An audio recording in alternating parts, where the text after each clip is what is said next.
জলবায়ু পরিবর্তনের প্রভাবে ভৌগোলিকভাবে বাংলাদেশের অবস্থানকে সবচেয়ে ঝুঁকিপূর্ণ উল্লেখ করে জলবায়ু তহবিলে বার্ষিক $100 বিলিয়ন প্রতিশ্রুতি পূরণ করতে উন্নত দেশগুলোর প্রতি আহ্বান জানিয়েছেন প্রধানমন্ত্রী শেখ হাসিনা। ঢাকায় প্রথমবারের মতো আয়োজিত 4 দিনের জাতিসংঘ জলবায়ু অভিযোজন সম্মেলনে ন্যাপ এক্সপোর উদ্বোধন করে 6 দফা দাবি তুলে ধরেন প্রধানমন্ত্রী। আরও জানাচ্ছেন সৌমিত্র মজুমদার। তাপপ্রবাহে পুড়ছে দেশ, তাপমাত্রা ছাড়িয়েছে 40 ডিগ্রি, বিপর্যস্ত জনজীবন।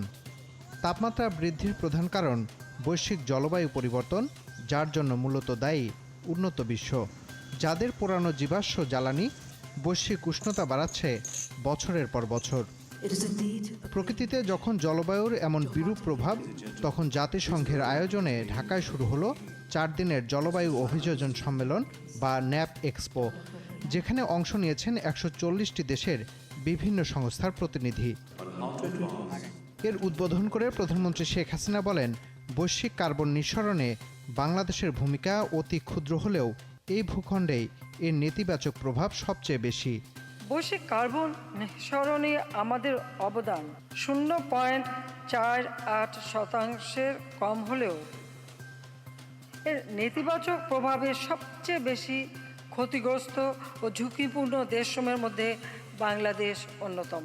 জলবায়ু পরিবর্তনের এ বিরূপ প্রভাব আমাদের সম্ভাব্য উন্নয়ন এবং অর্থনৈতিক সমৃদ্ধির জন্য হুমকি হিসেবে দেখা দিয়েছে। জলবায়ু ঝুঁকি মোকাবেলায় 2050 সাল পর্যন্ত পরিকল্পনা গ্রহণ করেছে বাংলাদেশ। সেজন্য তহবিল গঠনে $230 বিলিয়ন বরাদ্দ করতে ধনী দেশ ও আন্তর্জাতিক সম্প্রদায়ের প্রতি আহ্বান প্রধানমন্ত্রীর। এ পরিকল্পনায় আমরা 11টি জলবায়ু ঝুঁকিযুক্ত এলাকাতে 8টি খাতে 113টি অগ্রাধিকারমূলক কার্যক্রম চিহ্নিত করেছি। জলবায়ু পরিবর্তনের অভিঘাত মোকাবেলায় সক্ষমতা বৃদ্ধি ও সমন্বিত উদ্যোগ গ্রহণের আহ্বান জানিয়ে 6 দফা দাবি উত্থাপন করেন প্রধানমন্ত্রী। উন্নত দেশগুলির দ্বারা জলবায়ু তহবিলে বার্ষিক $100 বিলিয়ন প্রতিশ্রুতি পূরণ করতে হবে। অভিযোজন ও প্রশমনের মধ্যে তা সমানভাবে বন্টন করতে হবে। যুদ্ধে অর্থ ব্যয় না করে জলবায়ু পরিবর্তন মোকাবেলায় অর্থ ব্যয় করার আহ্বানও জানান শেখ হাসিনা। সৌমিত্র মজুমদার, 71, ঢাকা। এদিকে 5 দিনের সফরে বুধবার থাইল্যান্ড যাচ্ছেন প্রধানমন্ত্রী শেখ হাসিনা। এই সফরে দুদেশের মধ্যে বিভিন্ন বিষয়ে 5টি চুক্তি ও সমঝোতা স্মারক সই হবার কথা রয়েছে। দুই দেশের মধ্যে কূটনৈতিক সম্পর্ক স্থাপনের পর বাংলাদেশের কোনো প্রধানমন্ত্রীর থাইল্যান্ডে এটাই প্রথম দ্বিপক্ষীয় সফর। দেশটির প্রধানমন্ত্রীর সঙ্গে দ্বিপাক্ষিক বৈঠকের পাশাপাশি জাতিসংঘের এশিয়া ও প্রশান্ত মহাসাগরীয় অঞ্চলের অর্থনৈতিক ও সামাজিক কমিশনের অধিবেশনে যোগ দেবেন প্রধানমন্ত্রী। এই সফরে প্রধানমন্ত্রী রোহিঙ্গা প্রত্যাবাসনে সহযোগিতা চাইবেন বলে জানিয়েছেন পররাষ্ট্রমন্ত্রী ডক্টর হাসান মাহমুদ। সফরে একটি চুক্তি, 3টি সমঝোতা স্মারক ও একটি ডকুমেন্ট সই হবার কথা রয়েছে। এছাড়া পর্যটন খাতে বিনিয়োগ সহ সহযোগিতা বাড়ানোর বিষয়েও আলোচনা হবে। 2 দিনের সফরে আজ বিকেলে বা সন্ধ্যা নাগাদ একটি বিশেষ ফ্লাইটে ঢাকা সফরে আসছেন কাতারের আমির Sheikh Tamim bin Hamad Al Thani. রাষ্ট্রপতি মোহাম্মদ শাহাবুদ্দিন তাকে বিমানবন্দরে রাষ্ট্রীয় অতিথি হিসেবে স্বাগত জানাবেন। সফরের দ্বিতীয় দিন সকালে প্রধানমন্ত্রী শেখ হাসিনার সঙ্গে বৈঠক করবেন কাতারের আমির। শীর্ষ 2 নেতার বৈঠকের পর 2 দেশের মধ্যে 11টি চুক্তি ও সমঝোতা স্মারক সই হবে। এর মধ্যে 6টি চুক্তি ও 5টি MOU রয়েছে। তার সফরে বাণিজ্য ও বিনিয়োগে অগ্রাধিকার পাওয়ার পাশাপাশি ইরান ইসরায়েলের সাম্প্রতিক সংঘাতের আবহে মধ্যপ্রাচ্য পরিস্থিতি নিয়েও আলোচনা হবে। বন্যার পূর্বাভাস সহ পানি ইস্যু ও রাজনৈতিক বার্তা নিয়ে বাংলাদেশ সফরে আসছেন চীনের বড় 2টি প্রতিনিধি দল। তাদের মধ্যে চীনের পানি সম্পদ মন্ত্রণালয়ের একটি প্রতিনিধি দল সোমবার ঢাকায় আসবেন। তারা 26 এপ্রিল পর্যন্ত বাংলাদেশ সফর করবেন। চীনের পানি সম্পদ মন্ত্রণালয়ের 9 সদস্য বিশিষ্ট প্রতিনিধি দলের নেতৃত্বে থাকবেন দেশটির পানি সম্পদ মন্ত্রণালয়ের প্রধান পরিকল্পনাকারী উ ওয়েনজিং। প্রতিনিধি দলটি বাংলাদেশের পানি সম্পদ মন্ত্রণালয়ের সচিব নাজমুল আহসানের সঙ্গে বৈঠক করবেন। এই সফরে বন্যার পূর্বাভাস নিয়ে আলোচনা হবে। তারা ওয়ার্নিং সেন্টার পরিদর্শন করবেন। এছাড়া হাইড্রোলজিক্যাল স্টেশন, বন্যা নিয়ন্ত্রণ ও সেচ প্রকল্প পরিদর্শন করবেন। অন্যদিকে চীনের কমিউনিস্ট পার্টির আনহুয়েই প্রদেশের ভাইস চেয়ারম্যানের নেতৃত্বে আরেকটি প্রতিনিধি দল আগামী 23 থেকে 24 এপ্রিল ঢাকা সফর করবেন। রাজধানী সহ সারা দেশে চলমান তীব্র তাপদাহে হিট অ্যালার্টের সময়সীমা আরও 3 দিন বাড়িয়েছে আবহাওয়া অধিদপ্তর। মঙ্গলবার থেকে বৃহস্পতিবার পর্যন্ত দ্বিতীয় ধাপের হিট অ্যালার্ট জারি থাকবে। প্রথম ধাপে জারি করা 3 দিনের হিট অ্যালার্টের আজ শেষ দিন। এছাড়া রাজধানী সহ সারা দেশে তীব্র তাপদাহ শিগগিরই কমছে না। রোববার সিলেটের কয়েকটি জায়গায় ঝোড়ো হাওয়া ও বৃষ্টিপাত হওয়ায় গরম কিছুটা কমেছে, তবে চলতি মাসে ঢাকায় বৃষ্টির কোনো সম্ভাবনা নেই বলে জানিয়েছে আবহাওয়া অধিদপ্তর। সে সঙ্গে এ তাপদাহ মে মাসেও থাকবে বলে জানা গেছে। এদিকে অন্যান্য বছরের তুলনায় এবার তাপমাত্রা বেশি, বাতাসে জলীয় বাষ্পের পরিমাণ বেশি হওয়ায় অস্বস্তি বেশি লাগছে। সামনের দিনগুলোতে তাপমাত্রা 42 থেকে 44 ডিগ্রি সেলসিয়াসে ওঠানামা করতে পারে। এদিকে চলমান তীব্র তাপদাহ পরিস্থিতি সামাল দিতে জেনারেল হাসপাতালের পাশাপাশি বিশেষায়িত হাসপাতালকেও প্রস্তুত থাকার নির্দেশ দিয়েছেন স্বাস্থ্যমন্ত্রী ডাক্তার সামন্তলাল সেন। সকালে শেখ হাসিনা বার্ন ইনস্টিটিউটে চিকিৎসাধীন আনু মোহাম্মদকে দেখতে গিয়ে সাংবাদিকদের তিনি এসব কথা বলেন। মেডিকেল বোর্ডের সিদ্ধান্ত অনুযায়ী দ্রুত তার অস্ত্রোপচার করা হতে পারে বলে জানান তিনি। এ সময় স্বাস্থ্যমন্ত্রী বলেন, এ মুহূর্তে প্রতিটি হাসপাতালে খুব জরুরি না হলে রোগী ভর্তি বা অস্ত্রোপচার থেকে বিরত থাকতে নির্দেশ দেওয়া হয়েছে। শুধু ওষুধ, খাবার, স্যালাইন সহ রোগীদের অন্য ফ্যান নিশ্চিত করতে বলা হয়েছে। এছাড়া মেডিকেল শিক্ষার্থীদের ক্লাস হাসপাতালে না করে নির্দিষ্ট রুমে নেওয়ার নির্দেশ দেন তিনি। ক্লাস অনলাইনে করা হবে এবং এই যে মেডিকেল কলেজগুলোতে প্রচন্ড রোগীর মধ্যে ছাত্ররা যায় ওখানে ক্লাস, এইটা যতটুকু সম্ভব অ্যাভয়েড করে হয়তো আমাদের যে রুমে এসি আছে সেখানে রুগীকে নিয়ে আসে ক্লিনিক্যাল ক্লাসগুলোর কোনা, এই নির্দেশটা আমরা দিয়েছি। আমরা আশা করি যে এই প্রাকৃতিক অবস্থা বেশি দিন থাকবে না, এই ক্লাইমেটটা ঠিক হয়ে যাবে এবং তারপরে আবার স্বাভাবিক অবস্থায় ফিরে যাবে। চলমান তাপপ্রবাহে সবজি জাতীয় ফসলের ক্ষতির আশঙ্কায় রয়েছেন চাষিরা। ঘন ঘন সবজি খেতে সেচ দিয়েও পানি ধরে রাখতে পারছেন না কৃষক। উল্টো বাড়ছে খরচ, হ্যাচারিতে অক্সিজেন সংকটে মারা যাচ্ছে রেণু।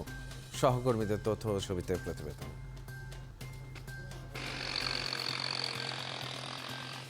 গত কয়েকদিন ধরেই চুয়াডাঙ্গায় তাপমাত্রার পারদ 42 ডিগ্রি সেলসিয়াসের উপরে। তীব্র রোদ আর গরমে বাইরে বের হলেও কাজ করতে পারছেন না দিনমজুর ও খেটে খাওয়া মানুষ। গরমের প্রভাব ফসলের মাঠেও। বৃষ্টি না হওয়ায় শুকনো ফসলের মাঠ। কৃষক বলছে সেচ ও ঔষধ দিতে গিয়ে খরচ বাড়ছে, আর প্রচণ্ড তাপে এবার কমতে পারে সবজির উৎপাদন। ফসলাদি কপি, আপনার মিষ্টি কুমড়া, এগুলো সেচের পর সেচ দিতে হচ্ছে, তাও আপনার আমরা টিকে রাখতে পারছি না। জমি রেডি করছে কিন্তু কোনো বৃষ্টির কারণে পাট বুনতে পারছি না। আবহাওয়া খারাপ, বীজ লাগছে বেশি, আপনার খরচ বেশি হয়ে যাচ্ছে। তাপপ্রবাহে চরম বিপর্যয় নেমে এসেছে যশোরের রেণুপোনা উৎপাদনে। বৃষ্টির অভাব আর মাটির নিচের পানির স্তর নেমে যাওয়ায় পানি শূন্য হয়ে পড়েছে পুকুরগুলো। এদিকে খরায় হ্যাচারিতে অক্সিজেন সংকট দেখা দিয়েছে, মারা যাচ্ছে রেণু। রুই, কাতলা, মৃগে, সিলভার, এগুলো উপরের মাছ, এটা সবসময় বেঁচে থাকে। এই মাছগুলোই বেশি অংশে অক্সিজেন চটপট করছে। অতিরিক্ত তাপদাহের কারণে মাছের পেটে ডিমও আসতেছে না, মেলেরও সমস্যা। নীলফামারীতেও কম আয়ের মানুষ বিপাকে। গরমে মানুষ কম বের হওয়ায় রিক্সা চালকদের আয় কমে গেছে। কেউ বেড়াচ্ছে না বাড়ি থেকে। কেউ যদি বাড়ি থেকে না বাড়ায় তাহলে তো আমাদের রিক্সা ভাড়া হবে না।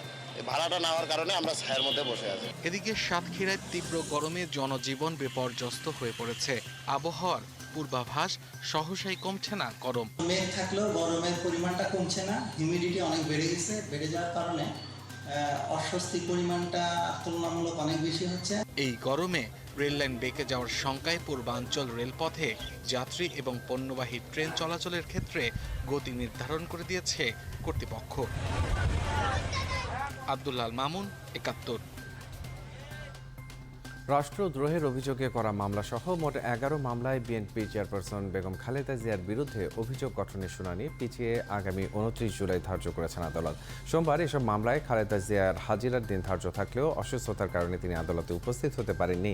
এর প্রেক্ষিতে তার আইনজীবী সময়ের আবেদন করলে তা মঞ্জুর করে ঢাকা মহানগর দায়রা জজ আদালতের বিচারক আসমা জগলুল হোসেন নতুন এদিন ধার্য করেন। রাষ্ট্রপক্ষের আইনজীবী অতিরিক্ত পাবলিক প্রসিকিউটর তাপস কুমার পাল বিষয়টি নিশ্চিত করেছেন। মামলাগুলোর মধ্যে রয়েছে রাজধানীর দারুস সালাম থানায় করা নাশকতার 8টি, যাত্রাবাড়ি থানার 2টি ও রাষ্ট্রদ্রোহের একটি মামলা। সব মামলার কার্যক্রম খালেদা জিয়ার পক্ষে স্থগিত করেছেন হাইকোর্ট।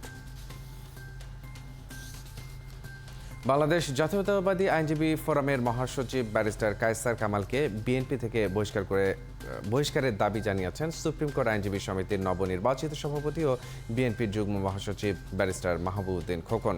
সোমবার দুপুরে আইনজীবী সমিতিতে এক সংবাদ সম্মেলনে এই কথা বলেন তিনি। খোকন বলেন, জাতীয়তাবাদী আইনজীবী ফোরাম থেকে তাকে বহিষ্কার করার কোনো ভিত্তি নেই, কারণ ছাত্রাবস্থা থেকে তিনি কেবল বিএনপি রাজনীতির সঙ্গে জড়িত ছিলেন। তার দাবি, ওই সংগঠনের কোনো গঠনতন্ত্র নেই, তাই তাকে অব্যাহতি দেওয়া অবৈধ। এ সময় কায়সার কামালকে সরকারের এজেন্ট, নৈতিক স্খলনজনিত অপরাধী বলেও অভিহিত করেন এই বিএনপি নেতা। আমাদের যে সংগঠনটা, যে বিচারপতি চিজ খান প্রথম সভাপতি ছিল, সেটা ছিল জাতীয়তাবাদী আইনজীবী ফোরাম। সানাউল্লাহ মিয়া ছিল, আরও অনেকেই যারা জয়নুল আবদিন সাহেব ছিল, এই সংগঠন ছিল আমাদের। এই অর্বাচীন বালক কায়সার কামাল এসে হঠাৎ করে একটা কমিটি নিয়ে আসতে বানালো, বুঝালো যে বাংলাদেশ জাতীয়তাবাদী আইনজীবী ফোরাম। তো ভিন্ন সংগঠন হয়ে গেল না, যে বাংলাদেশ জাতীয় আইনজীবী ফোরাম মানালো, এর কোনো ঘটনান্তর নাই। যে সংগঠনের বাংলাদেশ জাতীয় আইনজীবী ফোরাম যেহেতু ঘটনান্তর নাই, তাদের এই চিঠির কোনো আইনের উল্লেখ নাই, কোন সেকশন ভাগ করছে, এটা কোনো ভ্যালু আছে, লিগ্যালিটি আছে।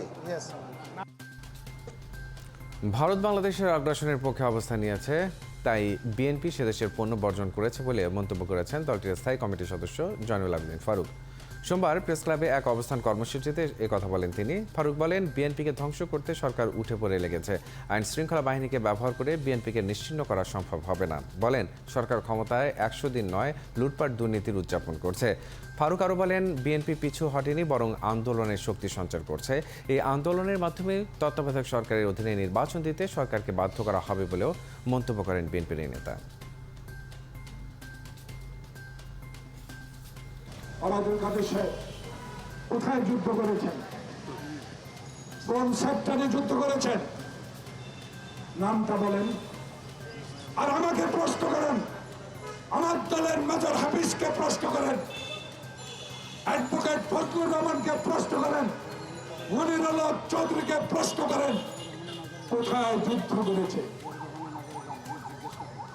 আজকে তুমি বলতে পারেন আপনার সমালোচনা করে দিতে করবো, আপনি বড় দলের সাধারণ সম্পাদক, কিন্তু কথাবার্তাটা বড় দলের সাধারণ সম্পাদকের মতোই বলা। জিম্মি দশা থেকে মুক্ত পাওয়া বাংলাদেশি মালিকানাধীন এমভি আবদুল্লাহ কয়লা খালাসের অনুমতি সাপেক্ষে স্থানীয় সময় বিকেল 4টায় আর বাংলাদেশ সময় 6টার দিকে দুবাইয়ের হামরিয়া বন্দরে বার্থে পৌঁছবে। এমভি আবদুল্লাহর মালিকপক্ষ এসআর শিপিংয়ের একটি টিম বর্তমানে দুবাইতে অবস্থান করছেন। তারা দুবাইয়ে বাংলাদেশ দূতাবাস কর্তৃপক্ষের সঙ্গে বৈঠক করেছেন। এরই মধ্যে জাহাজে থাকা 23 নাবিকদের মধ্যে জেনারেল স্টুয়ার্ট মোহাম্মদ নুরুদ্দিন ও সেকেন্ড অফিসার মোজাহেদুল ইসলাম চৌধুরীর ভিসার আনুষ্ঠানিকতা শেষ করেছে। দেশে ফেরার আগে প্রেস ব্রিফে নিজেদের অভিজ্ঞতার কথাও জানাবেন তারা। জাহাজের সব নাবিক ও ক্রু সুস্থ আছে বলে নিশ্চিত করেছেন ক্যাপ্টেন মোহাম্মদ আব্দুর রশিদ।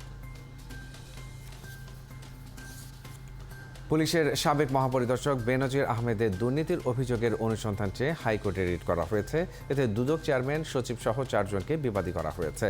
সোমবার হাইকোর্টের সংশ্লিষ্ট শাখায় সুপ্রিম কোর্টের আইনজীবী সালাউদ্দিন রিগান এই রিট করেন। বিচারপতি নজরুল ইসলাম তালুকদারের হাইকোর্ট বেঞ্চে এর শুনানি হবে। রিটে বেনজির আহমেদের বিরুদ্ধে ওঠা দুর্নীতির অভিযোগ অনুসন্ধান করতে নির্দেশনা চাওয়া হয়েছে। এর আগে রোববার বেনজিরের বিরুদ্ধে আইনি ব্যবস্থা চেয়ে দুদকে আবেদন করেন সংসদ সদস্য ব্যারিস্টার সৈয়দ সাইদুল হক। ডেঙ্গু প্রতিরোধে 27 এপ্রিল থেকে অভিযান শুরু করবে ঢাকা উত্তর সিটি কর্পোরেশন। কোনো বাসায় লার্ভা পাওয়া গেলে তার বিরুদ্ধে মামলা ও জেল জরিমানা করা হবে বলে জানিয়েছেন মেয়র আতিকুল ইসলাম। অভিযানে সিটি কর্পোরেশনের অফিসার সহ সরকারি প্রতিষ্ঠানেও লার্ভা পাওয়া গেলে দায়িত্বপ্রাপ্ত কর্মকর্তার বিরুদ্ধে একই ব্যবস্থা নেওয়া হবে বলে জানান তিনি। রাজধানীর মিরপুরে ডেঙ্গু প্রতিরোধে সচেতনতামূলক কার্যক্রম উদ্বোধন করে এসব কথা বলেন আতিকুল ইসলাম। উত্তরের 54টি ওয়ার্ডে আজ থেকে এই কার্যক্রম শুরু হয়েছে। এ সময় মেয়র জানান, ডেঙ্গু প্রতিরোধে সচেতনতামূলক কার্যক্রম পরিচালনার জন্য উত্তর সিটির 72 জন কাউন্সিলরদের প্রতি মাসে 50,000 টাকা করে দেওয়া হচ্ছে। এছাড়া কেউ পলিথিন, চিপসের প্যাকেট ও টায়ার সহ বিভিন্ন প্লাস্টিক বর্জ্য জমা দিলে নির্ধারিত টাকা দেওয়া হবে। 27 তারিখ থেকে যেই বাসায়, যেই অফিসে, যেই জায়গায় আমরা লার্ভা পাবো তাদেরকে ফাইন, জেল এবং জরিমানা করা হবে। গভর্নমেন্ট অফিসেও যদি আমি পাই এই গভর্নমেন্ট অফিসের যে দায়িত্বে যে আছে তার বিরুদ্ধে মামলা হবে, কেস হবে, জরিমানা হবে। যার বিরুদ্ধে হবে, ইভেন কি আমার সিটি কর্পোরেশনের যদি কোনো বিল্ডিং এ পাওয়া যায়, সেই সিটি কর্পোরেশনের যে অফিসার আছে তার বিরুদ্ধেও মামলা হবে। উপবৃত্তি ও শিক্ষাবৃত্তির নামে প্রতারণা করে টাকা হাতিয়ে নেওয়া চক্রের মূল হোতা সহ ৮ সদস্যকে গ্রেপ্তার করেছে র্যাব। তারা বৃত্তি দেওয়ার কথা বলে ক্রেডিট কার্ড ও মোবাইল ব্যাংকিংয়ের মাধ্যমে টাকা নিত।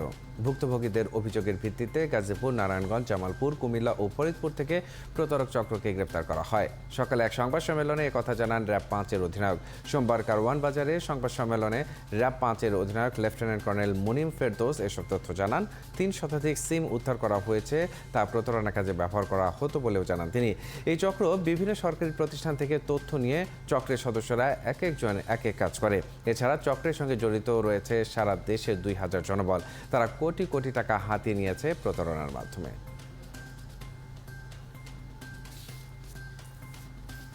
র্যাব ৫-এর একটি আভিযানিক দল গোপন সংবাদের ভিত্তিতে জানতে পারে যে উক্ত শিক্ষা উপবৃত্তি টাকা দেওয়ার নাম করে ক্রেডিট কার্ড ও মোবাইল ব্যাংকিংয়ের মাধ্যমে প্রতারণার কাজে জড়িত শামীম হোসেন নামক একজনকে রাজশাহী জেলার রাজাপাড়া থানা এলাকা থেকে গ্রেফতার করা হয়।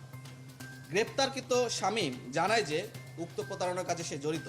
পরবর্তীতে শামীমকে নিয়ে আমরা জামালপুরের জিহাদকে গ্রেফতার করতে সক্ষম হই এবং জিহাদের বাসা থেকেও আমরা বিপুল পরিমাণ অর্থ, বিভিন্ন ধরনের মোবাইল কোম্পানির সিম কার্ড এবং যে অর্থ লেনদেনের যে স্লিপ বিভিন্ন ব্যাংকের, সেগুলো আমরা উদ্ধার করতে সক্ষম হই। পাসপোর্ট ফেরত পাওয়ার দাবিতে ইতালি দূতাবাসের সামনে মানববন্ধন করেছেন সে দেশের যেতে ইচ্ছুকরা। ইতালি থেকে স্পন্সর ভিসা নিয়ে ভিএফএক্স গ্লোবালের মাধ্যমে তারা দূতাবাসে পাসপোর্ট জমা দেয়, কিন্তু ১.৫ থেকে ২ বছর পার হলেও পাসপোর্ট কিংবা ভিসা কোনোটাই পাননি তারা। মানববন্ধনে অংশ নেওয়ারা জানান তাদের অনেকেরই মধ্যপ্রাচ্যের বিভিন্ন দেশে বসবাস করতেন। ইতালি যাওয়ার ইচ্ছায় তারা দেশে ফিরে দূতাবাসে ভিসার আবেদন করেন, কিন্তু দীর্ঘ সময়ে তা না হওয়ায় তাদের অনেকেরই মধ্যপ্রাচ্যের ভিসারও মেয়াদ শেষ হওয়ার পথে। এতে ভোগান্তিতে পড়েছেন তারা। চাকরি হারানোর সংখ্যায় রয়েছেন তারা। এখন ইতালির ভিসা না দেওয়া হলে পাসপোর্ট ফেরত চান ভুক্তভোগীরা।